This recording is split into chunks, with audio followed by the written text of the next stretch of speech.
কতগুলো গুরুত্বপূর্ণ সংস্কার করা যাতে স্বৈরাচার আবার ফিরে আসতে না পারে। আরেকটা হলো যে যারা অন্যায় করেছে, যারা খুন খারাপি করেছে, যারা এতগুলো মানুষকে আহত করেছে তাদেরকে বিচারের আওতায় আনা, মানবতা বিরোধী অপরাধ করেছে তাদের বিচারের আওতায় আনা। আর তাদের সবচেয়ে গুরুত্বপূর্ণ কাজ হবে এটা নির্বাচনের মাধ্যমে নির্বাচিত সরকারের কাছে ক্ষমতা হস্তান্তর করা। তো এই তিনটা কাজ কিন্তু একটার বিপরীতে আরেকটা নয়, এবং একটা বাদ দিয়ে আরেকটা নয়। একটা করব তারপর আরেকটা করব তা নয়, এগুলো একই সময়ে হতে পারে এবং হওয়াটা দরকার এবং হচ্ছে।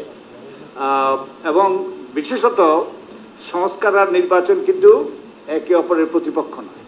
আমরা সংস্কার করতে হবে, এবং কতগুলো সংস্কার করতে হবে যে আইন কানুন বিধিবিধানের পরিবর্তন যে অধ্যাদেশের মাধ্যমে করা সম্ভব, আর কতগুলো সংস্কার হবে যে হয় অধ্যাদেশের মাধ্যমে সুপ্রিম কোর্টের রেফারেন্স নিয়ে যে রাজনৈতিক দলের সাথে ঐক্যমতের ভিত্তিতে এগুলো করতে হবে, অথবা যে আমাদের পরবর্তী যখন সংসদ নির্বাচিত হবে সেই সংসদে একটা সংবিধান সংশোধন বিল উত্থাপন করে সেটা পাস করতে হবে।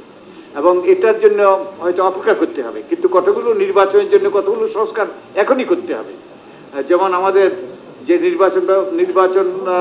নির্বাচন কমিশনকে শক্তিশালী করতে হবে, নির্বাচন কমিশনকে কার্যকর করতে হবে, নির্বাচন কমিশনকে ক্ষমতায়ন করতে হবে, যেগুলো আমরা করার চেষ্টা করেছি। একই সাথে তাদেরকে দায়বদ্ধ করতে হবে। যেমন দায়বদ্ধ ছিল না বলেই এখন নুরুদা কমিশনের আমরা স্পর্শ করতে পারি না, তারা আমাদের যে নির্বাচনের নামে প্রহসন করেছে, তো তাদেরকে দায়বদ্ধ করতে হবে।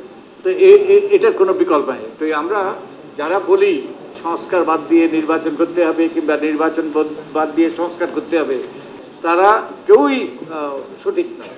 আমাদের দুটোই করতে হবে, এবং একটার জন্য আরেকটা অপেক্ষা করার প্রয়োজনীয়তা নেই।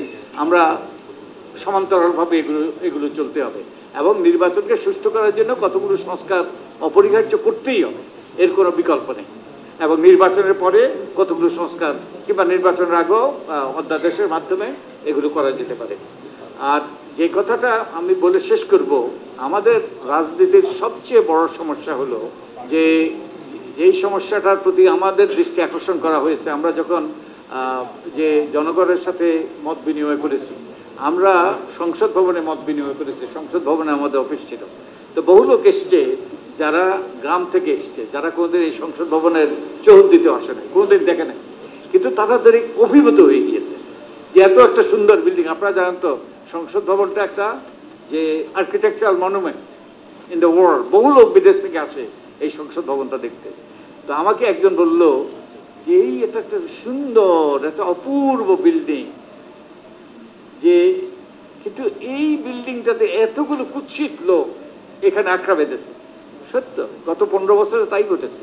তো আমাদের অন্যতম দায়িত্ব হলো যে আমাদের নির্বাচনী ব্যবস্থাটাকে পরিচ্ছন্ন করা। আমরা নির্বাচনী ব্যবস্থা সংস্কার কমিশনের অংশ হিসাবে, আমরা সংস্কার কমিশনের সদস্য হিসাবে আমরা যেটা মনে করেছি, আমাদের নির্বাচনী ব্যবস্থাটাকে পরিচ্ছন্ন করতে হবে, আমাদের রাজনৈতিক অঙ্গনকে পরিচ্ছন্ন করতে হবে, আমাদের টাকার খেলা বন্ধ করতে হবে। আমাদের নির্বাচন কমিশনের মূল দায়িত্ব হলো নির্বাচন করা, ওদেরই দায়িত্ব, কিন্তু তারা অতীতে সেই দায়িত্ব পালন করতে পারে না। তাই নির্বাচন কমিশনকে স্বাধীন করতে হবে। শুধু স্বাধীন করলে হবে না, তাদেরকে দায়বদ্ধ করতে হবে। একই সাথে নির্বাচনকালীন একটা স্বাধীন সরকার প্রতিষ্ঠা করতে হবে, তত্ত্বাবধায়ক সরকার, যার জন্য আমি আদালত পর্যন্ত গিয়েছি। কারণ আমাদের দেশে দেখা গিয়েছে নির্বাচন কমিশন নির্বাচনের সময় যদি একটা দলীয় সরকার ক্ষমতায় থাকে, তাহলে নির্বাচন কমিশন স্বাধীনভাবে দায়িত্ব পালন করতে পারে না। শুধু নির্বাচন কমিশনে কেউ স্বাধীনভাবে দায়িত্ব পালন করতে পারে না। তাই নির্বাচনকালীন একটা নিরপেক্ষ সরকার দরকার, নির্দলীয় সরকার দরকার।